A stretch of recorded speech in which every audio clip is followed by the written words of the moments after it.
Hello guys, in today's video I will be showing you how to fix Fitbit crashing problem. So the answer is easy. Just go to the settings and then scroll down to the app section, then go to the search and search Fitbit, then go to the storage, and here you will find this clear cache option. Click on it. Now you can go check it if it worked, and if it didn't you can try to restart your phone or turn the Wi-Fi off and on, or the Bluetooth or the airplane mode.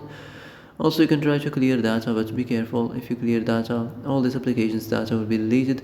This includes all files, the settings, the accounts, the databases, etc. So be careful if you want to clear your data.